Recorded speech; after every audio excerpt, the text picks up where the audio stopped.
يا هلا يا هلا يا مرحب، ازيكم يا جماعة؟ عاملين ايه؟ جسمك بيوجعك؟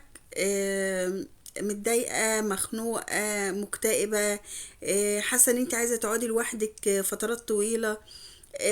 في مشاكل بينك وبين ولادك في البيت؟ بقيتي بتتعصبي كتير، بتزعقي كتير، مش متحملة اي كلمة من حد، سواء من عيالك او من جيرانك او من صحابك او من اي حد. آه، جسمك مش قادرة تشيليه، يعني تروحي وتيجي، عظمك وجعك، مخنوقة، متضايقة.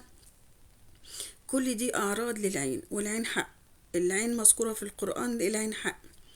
بصوا يا جماعة، هو يعني أنا بقول الموضوع ده أنا عرفته بعدين، يعني تعبانة، مخنوقة، متضايقة، مش معقول انت مش هتعرفي مين اللي مديكي عين، يعني انت مش هتعرفي، مش الناس كتيرة بتشوفك وممكن ما بتسميش، ما شاء الله، ما الله أكبر الكلام ده، في ناس ما بتقولش.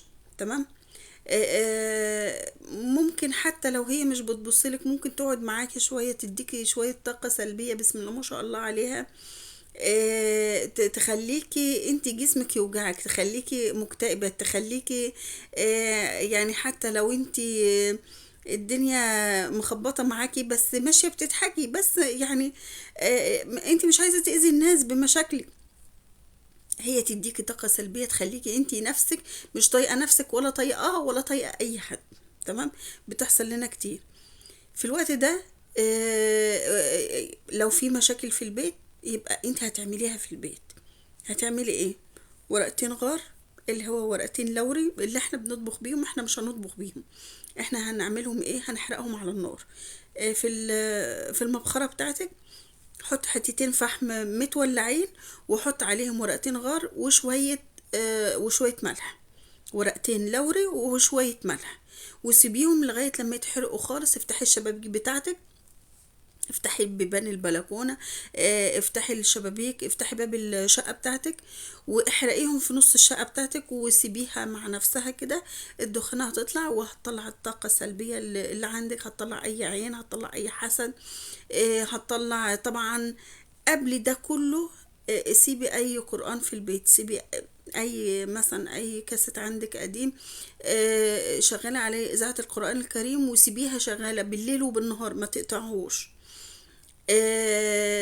يعني بصراحة بعد القرآن أنا مش هقدر أتكلم، لكن أنا بقول على الطاقة السلبية، الطاقة السلبية اللي انت هتطلعيها من البيت، الخنقة بتاعتك والضغط والسترس والزعيق كلنا عندنا مشاكل، وكلنا مضغوطين، وكلنا مخنوقين. بس الواحد بيمشي، يعني بيضحك شوية، بيهزر شوية عشان يحاول يعمل ريستارت للحياة بتاعته. تمام. فانتي حاولي تخلي، اي لو انتي في مشاكل في البيت او مثلا في اي حاجة، حاولي تضيعي الطاقة السلبية دي او تطردي الطاقة السلبية دي بحاجتين صغيرين: شوية ملح وورقتين لوري، شوية ملح وورقتين غار بس. ولعي في البيت، مش بتولعي في البيت، اوعي تسمعي كلامي مش في البيت، ولعي ورقتين غار في نص البيت في المبخرة.